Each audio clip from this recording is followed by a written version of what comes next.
लाल सागर में हूती का आतंक रुकने का नाम नहीं ले रहा है। हूती के निशाने पर अमेरिका के मालवाहक और जंगी जहाज हैं, जिनके ऊपर हूती ड्रोन और मिसाइलें बरसा रहा है। हूती के हमलों के आगे अमेरिका के बड़े बड़े युद्धपोत भी फेल हो चुके हैं और अब 10 दिसंबर 2024 को हूती के लड़ाकों ने अदन की खाड़ी में अमेरिका के 3 सप्लाई और 2 विध्वंसक जहाजों पर ड्रोन और मिसाइल से हमला किया था।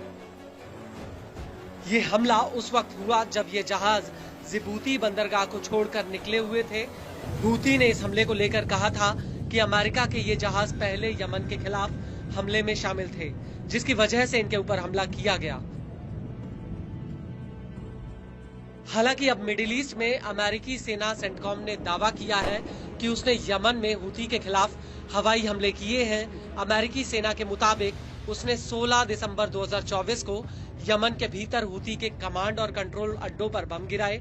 सेंटकॉम ने इसको लेकर अपना एक बयान भी जारी किया, जिसमें उसने कहा कि हमला किए गए अड्डे हूती के समन्वय केंद्र थे, जैसे कि दक्षिणी लाल सागर और अदन की खाड़ी में अमेरिकी नौसेना के युद्धपोतों और मालवाहक जहाजों पर यहीं से हमला होता था। वहीं इन हमलों को लेकर हूती के टीवी चैनल अल मिस्रा टीवी का कहना है कि अमेरिका ने यमन की राजधानी सना में अल अर्दी परिसर पर हमला किया है। आपको बता दें कि अमेरिका के इस हमले से पहले हूती ने तेल अवीव पर फिलिस्तीन 2 बैलिस्टिक मिसाइल फायर की थी, जिसकी वजह से पूरे तेल अवीव में हमलों के सायरन बजने लगे थे।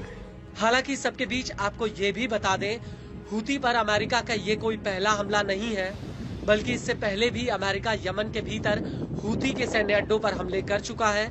लेकिन उसके बावजूद लाल सागर में हूती रुका नहीं, बल्कि वो और ज्यादा आक्रामक तरीके से हमले कर रहा है। लेकिन इस सबके बीच इजराइल भी अब हूती के ऊपर पूरी ताकत से हमला करने की तैयारी में है।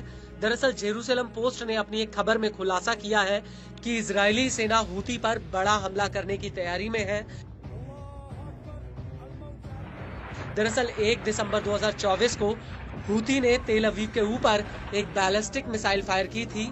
हालांकि उस वक्त आईडीएफ ने यह साफ नहीं किया था कि वो इस हमले का जवाब देगी या नहीं, लेकिन अंदर खाने ये माना गया कि अगर हूती अब इसके बाद कोई और हमला करता है तो उसके खिलाफ जवाबी हमला किया जाएगा, क्योंकि इस वक्त आईडीएफ का पूरा ध्यान गाजा में बंधकों की रिहाई पर लगा हुआ है और दूसरा यमन इजराइल से करीब 1800 किलोमीटर की दूरी पर है और पीएम नेतन्याहू ट्रंप के व्हाइट हाउस में लौटने का भी इंतजार कर रहे हैं, जिन्हें 20 जनवरी 2024 को शपथ लेनी है। लेकिन 16 दिसंबर 2024 को हूती ने तेल अवीव पर बैलिस्टिक मिसाइल से हमला कर दिया और अब इस हमले से आईडीएफ के सब्र का बांध टूट चुका है और उसने संकेत दिया है कि जल्द ही हूती पर कोई बड़ा अटैक हो सकता है। इसकी सबसे बड़ी वजह यह है कि हूती की मिसाइलों को गिराने के लिए इजराइल जब एरो 2 या एरो 3 एयर डिफेंस सिस्टम इस्तेमाल करता है तो इस पर करीब 20 से 30 लाख डॉलर खर्च करने पड़ते हैं।